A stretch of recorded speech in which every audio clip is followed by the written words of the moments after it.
Bonjour tout le monde et bienvenue dans mon bilan de septembre 2023. J'ai lu 5 livres et je suis très contente de mes 5 petits livres. Sachez que pour moi c'est un très bon mois de lecture, c'est un bon rythme donc voilà, c'est cool. Et du coup je vais vous dire mon avis sur tous les livres que j'ai lus. Alors on commence avec Le château solitaire dans le miroir. C'était ma première lecture du mois et je trouve que c'est une lecture hyper cocooning, hyper chill, hors du temps. Tu te plonges dans l'univers. On dirait carrément un studio Ghibli, je trouve, dans le style. Et vraiment, j'ai beaucoup aimé. Alors au début, je m'attendais pas à ça parce que quand tu lis le résumé, ça te laisse un peu entendre que on est là dans une sorte d'enquête, tu vois, parce que en gros, c'est des enfants qui vont être amenés grâce à un miroir dans leur chambre dans un château. Et dans le château, il y a une fille avec un masque de loup, donc Mademoiselle Loup, qui leur explique qu'ils doivent trouver une clé. S'ils trouvent cette clé, en fait, ils auront un souhait réalisé. Il y a plusieurs conditions, tout ça, mais en fait, moi, je m'attendais à ce que les enfants cherchent la clé, que ce soit un peu une enquête, une énigme, tout ça. Puis finalement, c'est pas du tout ce qui se passe. Et du coup, j'ai eu un moment de flottement où je savais pas si j'aimais vraiment ma lecture parce que moi, j'aime ce style, j'aime l'enquête et c'est pour ça que je l'avais choisi en service presse. C'est que je me disais, vas-y, ça va faire penser un peu à Inheritance Game, mais au Japon, tu vois, donc une autre culture avec d'autres éléments, c'est hyper intéressant. Et finalement, quand je me suis rendu compte que c'était pas ça, j'étais grave dans le doute. Je savais pas si j'aimais. Et finalement, j'ai continué, je me suis laissée porter par la lecture et au final, j'ai adoré. Ça parle d'enfants qui subissent de l'harcèlement scolaire et c'est hyper beau. La leçon est très très belle. Je vais pas dire ça parce que je pense que c'est un peu un spoil. Du coup, j'ai kiffé, je trouvais que c'était très émouvant, très émouvant et touchant. Tous les personnages, ils sont touchants. Il y a combien d'enfants? Je crois qu'il y en a 6, plus Mademoiselle Lou, ou quelque chose comme ça. Et non, franchement, très. C'est intemporel, c'est hors du temps, c'est une parenthèse enchantée, vraiment. Ensuite, j'ai lu La fille du roi pirate. Alors, lui, carrément mitigé. J'ai pas aimé la plume, je l'ai trouvée enfantine et il y avait, je trouve qu'il y avait un manque de crédibilité autant sur les personnages que sur l'histoire, vraiment. Et du coup, en fait, ça a fait que j'arrivais pas à rentrer à fond dans ma lecture, j'arrivais pas à être, comment dire, accrochée au personnage ni à l'histoire. Mais en fait, ça n'empêche que le livre se lit très vite. C'est pour ça que je suis mitigée, c'est que le livre il se lit vite. En soi, c'est pas une lecture désagréable. Ce qui se passe dans l'histoire, c'est sympa. Euh, les personnages, tout ça, sont sympathiques. En vrai, c'est sympathique, mais il y a trop de choses au niveau de l'écriture qui m'ont pas plu. Je pense que c'est pour ça que je suis mitigée. Du coup, je sais pas si je vous le recommande ou pas. Moi, je vous dirais de vous faire votre propre avis, puisque quoi qu'il arrive, c'est un livre qui se lit hyper facilement.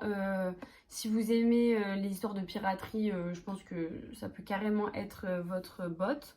Donc, franchement, à vous de tester et de faire votre propre avis. Moi, j'avoue que je m'attendais à quand même beaucoup mieux. C'était mon chéri qui me l'avait acheté, qui me l'avait offert. Pendant que je lui lisais, je lui ai dit désolée chérie, mais c'est pas un livre extraordinaire. Et en fait, moi je vous dis tout ça, mais sachez que j'ai pas l'œil critique, hein, du tout. J'ai pas l'œil critique. Alors, si à moi ça m'a sauté aux yeux ce que je vous dis, c'est que je pense que ça saute aux yeux vraiment. Parce que moi d'habitude, je fais vraiment pas attention à tous ces petits détails. Voilà, faites ce que vous voulez. Ah oui, vous voulez l'histoire? Donc, en gros, c'est la fille du roi pirate. Donc elle est considérée comme la princesse de la mer. Et en gros, elle va se faire kidnapper par un équipage, mais en fait c'était prévu parce qu'elle doit jouer l'espionne dans ce bateau pour trouver une carte. Voilà le plot, qui est sympa, qui est sympa. Voilà. Ensuite, j'ai lu Absolu de Margot Dessen, je crois que ça se dit comme ça, je suis pas sûre. Et c'est clairement ma lecture préférée de ce mois-ci. Je vous le dis direct. il est trop bien. C'est une dystopie et je trouve qu'elle est superbement réalisée. Moi j'adore les dystopies et là je l'ai trop aimé. Je trouve que c'est très bien expliqué, le monde est très bien construit, enfin, franchement au niveau de la dystopie c'est top. Du coup c'est pour vous expliquer, il y a une zone qui est enfermée par des murs depuis des années et des années parce qu'il y a dedans un monstre qui tue tout le monde. Donc en fait c'est une ville complètement ravagée. Je me rappelle plus du nom de la ville, mais en gros ils appellent ça la zone. Je vais vous montrer la bête parce qu'ils l'ont imagée ici. Et elle fait vraiment flipper parce que genre, je sais pas si vous voyez mais... Oh non, en fait on voit plus rien. Tout ça c'est sa tête. Genre là il y a juste un grand sourire, genre ses grandes dents là, on dirait qu'elle sourit à chaque fois. Mais elle a pas de yeux, elle a pas d'œil. Et en gros, en fait, à chaque fois, chaque année, il y a 100 choisis, 100 mobilisés qui sont envoyés dans la zone dans le but de tuer ce monstre et de mettre fin à la zone, en fait, tout simplement à cette ville qui est détruite par une bête. Donc voilà le plot. Et nous, on va suivre plusieurs POV, notamment Prime et Edouard. Moi, Edouard, ça a été un tel coup de cœur, je vous raconte même pas comment. Je l'aime trop. Ce personnage, je l'aime trop. Voilà, coup de cœur. Prime aussi, il est super. Genre, en fait, je trouve que j'ai adoré les personnages. J'ai adoré leur sensibilité, enfin, comment ils sont, quoi. Enfin, je les ai aimés. D'ailleurs, Prime a une meilleure amie qui s'appelle Johanna et j'ai adoré la tendresse qu'il y avait entre ces deux protagonistes qui est absolument magnifique. C'est doux, c'est beau, c'est... Ah, j'ai trop kiffé, vraiment magnifique. Bref, du coup, je me suis pris d'affection pour pas mal de personnages, il n'y a pas que eux. Les points de vue, on en a plusieurs, mais je trouve qu'on se perd pas du tout dans les points de vue parce qu'à chaque fois, ils sont bien introduits, ils sont bien expliqués. Donc vraiment, aucun souci sur ça. Le livre, il se passe plein de choses, il n'est pas lent. Trop bien. Non, franchement, vraiment, j'ai kiffé. Alors, j'ai eu un petit bémol dans ma lecture, c'est que à la page 160, j'avais pas la suite parce que ça passait à la page 193 direct. Voilà, il me manque 30 pages dans mon exemplaire. Et heureusement, j'ai une amie qui l'avait, elle m'a envoyé les 30 pages en photo parce que sinon j'aurais été dépitée parce que je peux vous dire que je suis rentrée à fond dans l'histoire directement et après je pouvais plus lâcher le livre. Genre vraiment, genre, trop bien et j'ai trop hâte d'avoir le 2, je vous explique même pas comment. Voilà, j'ai adoré, absolu. Et je ne m'attendais pas à autant aimer, ça faisait un moment que je l'avais acheté qui traînait dans ma palle et tout. Et une amie elle m'a dit oui le 2 il sort bientôt et du coup je me suis dit attends avant d'acheter le 2 faut que je voie si le livre me plaise tu vois parce que genre il y a trop de sagas où j'ai fait ça, j'ai pas envie de continuer à faire ça sachant qu'il y a tellement de sorties livresques que à un moment donné on est obligé de faire des choix, on peut plus tout acheter, clairement c'est pas possible, on est obligé de faire des choix. Du coup je me suis dit avant qu'il sorte faut que je le lise pour savoir si j'achète le 2 ou pas. Bon, finalement, pas d'économie pour le porte-monnaie puisque je vais acheter le 2, c'est sûr. En tout cas, La fille du roi pirate, ça m'a permis de faire des économies parce que je n'achèterai pas le 2. Parce que là, le 2 vient de sortir. Je l'ai lu, lui, juste avant. Et du coup, ça m'a permis de faire des économies. Parce que si je n'avais pas lu le livre, j'aurais acheté le livre pour la suite, tu vois, pour me dire quand je le lirai, au moins j'aurai le 2 direct. Puis finalement, ça m'aurait servi à rien parce que... Enfin, peut-être que je l'aurais lu, mais bref, c'est pas... Franchement, j'ai pas envie de mettre mon argent dans un livre que j'aime moyennement. Voilà. Ensuite, j'ai lu l'incontournable de ce mois-ci, Un automne pour te pardonner de Morgane Moncomble. Et j'ai beaucoup aimé. La trope en général, c'est... Enfin, les tropes qu'il y a, les thèmes, c'est tout ce que j'aime. C'est Dark Academia, Enemies to Lovers, Old Money, Mystery, Cozy Mystery un petit peu. C'est tout ce que j'aime est réuni dans ce livre. Donc franchement, au niveau de l'univers, j'ai adoré. Les personnages, je les ai trop kiffés. Lou et... comment elle s'appelle déjà? J'ai déjà oublié. Camélia. Franchement, le livre est super. Voilà, rien à dire. Tout le monde parle du plot twist à la fin, comme quoi ils sont sur le cul et tout. Alors, moi peut-être que je suis sur le cul, oui, mais je suis pas trop convaincue non plus. Alors voilà, j'étais un peu déçue, moi perso. Parce que je trouvais que ça faisait un peu tiré par les cheveux et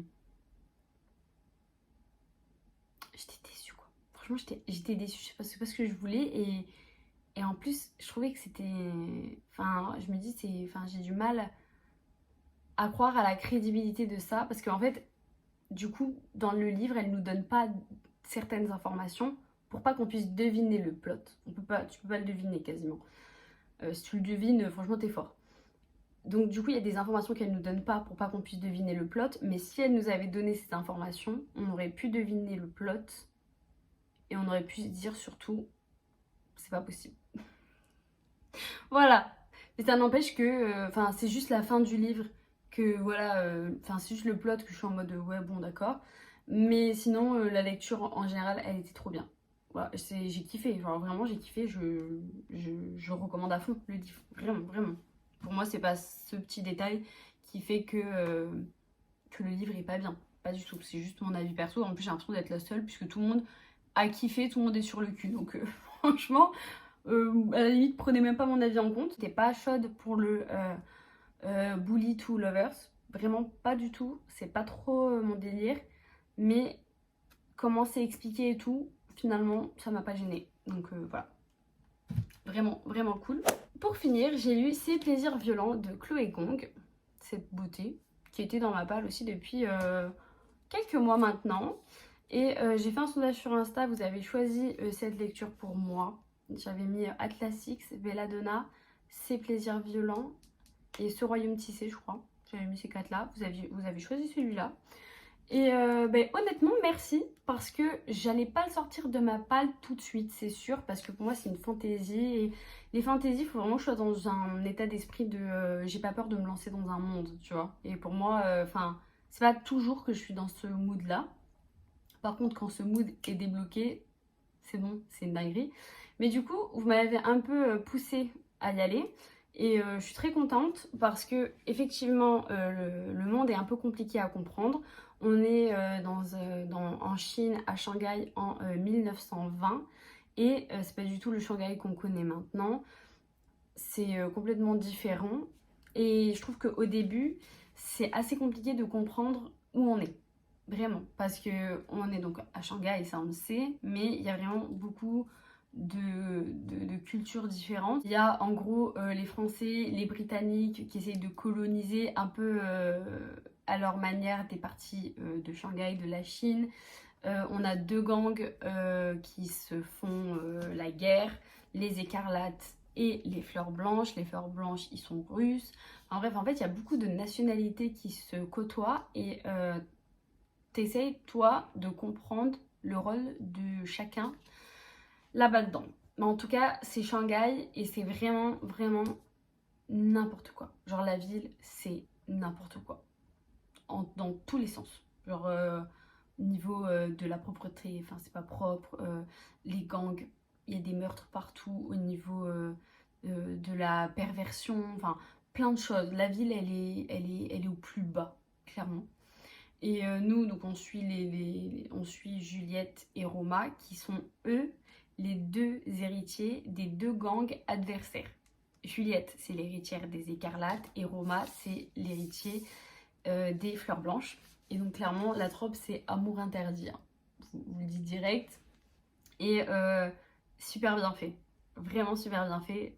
Slow burn, enemies to lovers, aux petits oignons. Franchement, niveau degré de romance, je peux pas vous dire que ça tourne qu'autour de ça. Genre en fait, moi, ce que je sais, c'est que dans le tome 2, on aura certainement plus de romance. Mais là, si je dois le comparer si je dois donner un exemple de livre pour le pourcentage de romance, c'est Le Prince Cruel. Parce qu'on est beaucoup sur de l'intrigue politique et aussi sur l'intrigue qui se passe aussi dans Shanghai et on tourne beaucoup autour de ça. C'est que dans la ville, il y a un mal qui se propage, c'est la folie, et on essaie de comprendre pourquoi il y a la folie qui se propage, parce qu'elle tue tout le monde en fait. Il y a tout le monde qui est en train de mourir, et on ne sait pas pourquoi, et on essaie de résoudre l'enquête. Donc voilà, il y a beaucoup d'intrigues politiques, le plot à côté, et on a un petit peu, on suit Roma et Juliette donc, et franchement, moi j'ai adoré les suivre tout le long. Juliette, elle est trop badass comme protagoniste, elle est incroyable. Roma, je l'aime trop, j'aime son personnage, de fou, voilà. J'aime aussi les personnages qui tournent à côté, les amis, tout ça. Donc franchement, au niveau de la création des personnages, parfait. Je les aime trop, vraiment, de fou. J'ai trop hâte de suivre leurs aventures dans le 2.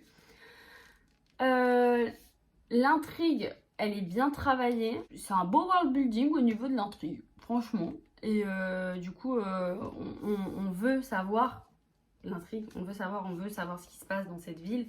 On veut savoir d'où vient la folie parce que, en fait, nous, on mène l'enquête aussi parce qu'on a les mêmes éléments que eux petit à petit. Et franchement, on veut trop savoir. Je trouve que vraiment le bémol à ce livre, le point noir, c'est qu'il est long. Et des fois un petit peu lent. Pas tout le temps, attention. Mais des fois, il est un petit peu lent. Et c'est vraiment le bémol parce que genre le livre fait à peu près 520 pages. S'il en faisait 100 de moins, ce serait parfait. Ce serait une pépite, un banger, vraiment, franchement. Et c'est dommage. Mais franchement, ça n'empêche que j'ai trop kiffé ma lecture et que j'ai trop hâte de lire le 2. Je trouve que le couple, ils ont un potentiel de bâtard. Genre vraiment, ils ont un potentiel de fou. Je me dis dans le 2, ça peut être vraiment une dinguerie. Et voilà, du coup j'ai vraiment hâte. J'espère que le 2 il sera tout aussi beau parce que moi je suis amoureuse de la beauté de ce livre. Genre vraiment amoureuse. Et ben voilà, vous avez donc le résumé de mes 5 livres. J'ai vraiment beaucoup aimé. Franchement. Franchement. En fait, il y a des petites déceptions. Mais je trouve que vraiment le positif prend le pas, prend l'avantage sur ce bilan. Et c'est cool. Sinon, j'espère que vous avez vu que je suis un petit peu plus active sur YouTube. Ce mois-ci, j'ai sorti 3 vidéos. C'est énorme. Je vous ai fait enfin mon bookshelf tour et j'ai fait une FAQ aussi. Sachez que j'ai des projets pour YouTube qui arrivent. Donc, je suis trop contente à ce sujet-là parce que j'ai une petite idée qui peut être vachement sympa. Ça arrivera pas tout de suite parce que là en plus je pars au Canada une semaine. Donc pendant ce temps-là je vais pas du tout filmer. Et voilà, normalement ça va arriver peut-être fin octobre. Je vais essayer en tout cas. Mais j'ai trop hâte que vous voyez ces petits projets-là. En tout cas, merci encore à vous d'être présents sur YouTube. Vous êtes vraiment ma petite bulle de plaisir. Genre voilà, mon espace hors du temps c'est YouTube. Parce que je trouve que c'est tellement différent de TikTok et je m'y plais trop. En fait, ça fait trop du bien. J'ai l'impression que c'est le truc que je veux faire de base sur TikTok. C'est pour ça que je me suis lancée, c'est pour parler vraiment de mes lectures parce que bah, sur YouTube, j'ai grave le temps de vous dire tout ce que j'ai aimé, tout ce que j'ai pas aimé dans un livre. Et sur TikTok, c'est beaucoup plus compliqué parce que le format n'est pas le même et c'est beaucoup plus speed, c'est beaucoup plus rapide. En fait, c'est la fast fashion des vidéos. Alors, en gros, ça va trop vite. Les gens, ils sont là, ils swipent, ils regardent ce qui les intéresse, pas, ils regardent pas. Et ça va trop vite. Et c'est pas pareil, c'est pas la même énergie que sur YouTube. Et moi, j'aime l'énergie de YouTube. J'aime les deux, hein, mais c'est vrai que je kiffe tellement mes moments sur YouTube. Donc voilà, merci beaucoup d'être là. Je vous fais des gros bisous et à bientôt dans une nouvelle vidéo.